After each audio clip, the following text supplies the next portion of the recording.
தர்ஷினிமா, இப்போ வந்து இந்த கேக் ஆப் இருக்கு இல்லையா, அந்த கேக் ஆப்பை வந்து தொடுறோம். இதில் நோட்டிஃபிகேஷன்ஸே பார்த்தோன்னா நிறைய மேலே வந்துக்கிட்டே இருக்கும். எனக்கு வந்து நான் ஓப்பன் பண்ணோடனே இந்த மாதிரி வருது. ஸோ இதில் வந்து நான் வந்து எதை தொடுறேன் அப்படின்னா, இப்போ இதில் வந்து பாருங்கள் டார்கெட் அப்படின்னு இருக்குல்ல, TARGET டார்கெட் அப்படின்னு இங்கே எழுதியிருக்கு. அப்புறம் வந்து நான் டச் பண்ணும்போது எதுவும் எனேபிள் ஆகி தெரிய மாட்டேங்குது. அதனால் நான் எதை தொடுறேன்னு உங்களுக்கு தெரியாது. அதனால் நான் சொல்கிறத பார்த்துக்கோங்க. இப்போ இது அந்த இட் டசன்ட்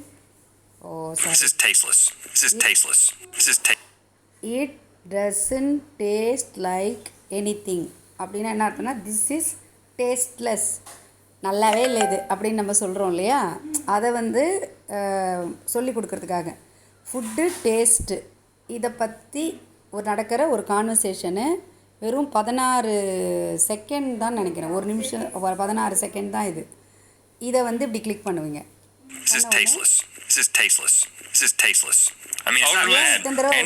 அப்படின்னா இப்போ நான் வந்து வீடியோவை இப்போ பாஸ் பண்ணியிருக்கேன் உங்களுக்கு. இங்கே வந்து பீஸா லெஸ் இட்ஸ், இங்கே வந்து பார்த்தீங்கன்னா 2 அம்புக்குறி தெரியும் சின்னதாக. அப்புறம் ட்ரில்லுன்னு இருக்கும். அப்புறம் இங்கே ஏன்னு போட்டு ஒரு குட்டி புக்கு மாதிரி ஒரு சிம்பிள் இருக்கும். அதை தொட்டிங்க அப்படின்னா எந்தெந்த இதுக்கெல்லாம் உங்களுக்கு அர்த்தம் தெரியணுமோ அதெல்லாம் இந்த மாதிரி அப்படியே எனேபிள் ஆகும். இது வந்து மேலே இந்த ஹைலைட் பண்ணியிருப்பாங்க பாரு, ஜஸ்ட்டு டேஸ்டிங் சீஸு மேனு, அதை தொட்டிங்கன்னா அது உடனே நேராக வந்து உங்களுக்கு அர்த்தம் இருக்கிற பக்கம் டிக்ஷனரி பக்கம் எடுத்துன்னு போயிடும். அங்கே போயிட்டு அந்த அந்த ஒரு இது மாதிரி ஸ்பீக்கர் மாதிரி ஒரு சிம்பிள் இருக்குது பாரு, சீஸ் இருக்குது. அது தொட்டு சீஸுக்கு என்ன அர்த்தம், the curd of milk separated from the whey and prepared in many ways as a food, அந்த மாதிரி இதுக்கான இதெல்லாம் இருக்கும்.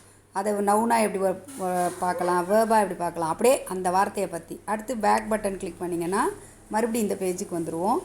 அப்புறம் டேஸ்டிங் அப்படின்னா என்ன, அதுக்கும் அந்த வேர்டு என்ன அப்படின்னு சொல்லி வரும். ஸோ இது ஒன்றும் பொறுமையாக நம்ம வந்து கொஞ்ச நாள் இதை வந்து பண்ணிக்கிட்டே இருந்தோம் அப்படின்னா நமக்கு வந்து நிறைய வார்த்தைகள் தெரிய ஆரம்பிச்சிடும். டேஸ்ட் அப்படின்னு சொல்லுது, அது உங்களுக்கு கேட்குதா என்னன்னு தெரியல. டேஸ்ட். மறுபடியும் பேக் போயிடலாம். அடுத்தது இந்த வீடியோ பார்த்தோன்னா 16 செகண்ட் தான் இருக்குது. அது வந்து இந்த 1xன்னு இருக்குல்ல, இந்த இடத்துல இந்த 1xன்னு ஃபஸ்ட்டு இருக்குது பாரு, அதை வந்து தொட்டிங்க அப்படின்னா இன்னும் மெதுவாக பேசுவாங்க அவங்க. அதை வேகமாக பேசாமல் இன்னும் மெதுவாக பேசுவாங்க.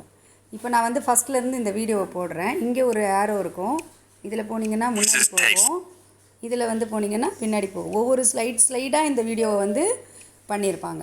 எதுக்காக அப்படின்னா, சாதாரணமாக யாராவது இங்கிலீஷில் பேசும்போது வேகமாக பேசுனாங்கன்னா நமக்கு ஒன்றுமே புரியாது. அவங்க இதை தான் பேசியிருப்பாங்க, அவங்க என்ன பேசுனாங்க அப்படிங்கிறத நம்ம தெரிஞ்சுக்கணும். இதில் நம்ம வந்து எத்தனை வீடியோ பார்க்குறோம் அப்படிங்கிறது கணக்கு கிடையவே கிடையாது. ஒரு வீடியோ பார்த்தாலும் அதில் நம்ம ஒன்று இந்த அர்த்தத்தெல்லாம் பார்த்து புரிஞ்சுக்கிட்டு அதுக்கப்புறம் அதை தமிழில் கூட நீங்கள் சொல்லலாம் ட்ரான்ஸ்லேட். இதுக்கு வந்து ஆர்டர் அப்படின்னா அந்த வாசனை, அப்புறம் கலர் அப்படின்னா கலர் வந்து உங்களுக்கு தெரியும். ஸோ இதில் வந்து பார்த்தீங்கன்னா உங்களுக்கு நிறைய தெரிஞ்சிருக்கும், தெரியாததும் நிறையா இருக்கும். 75x பேசுகிறாரா, 1x இருக்கும்போது எப்படி பேசுகிறாரு இப்போ பாருங்கள்.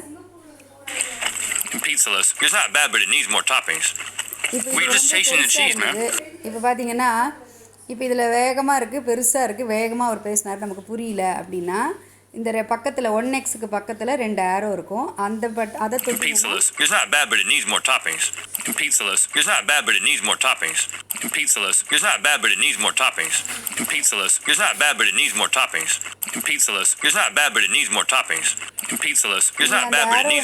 வரைக்கும் அவங்க திரும்ப இருப்பாங்க. நீங்கள் இந்த மாதிரி ஒரு 5-6 நல்ல மனசில் பதிஞ்சிடும். ஸோ இதை வந்து செய்து பாருங்கள். ஓகே, நான் வேணால் இந்த ஒரு பீஸ் மட்டும் நம்மளோட குரூப்பில் வந்து ஷேர் பண்ணுறேன் என்ன, அப்போ உங்களுக்கு தெரிஞ்சிடும். இந்த மாதிரி ஒன்று பார்த்தீங்கன்னா ஈஸியாக தெரிஞ்சிடும், ஈஸியாக கற்றுக்கலாம். ஓகேவா, பாய்.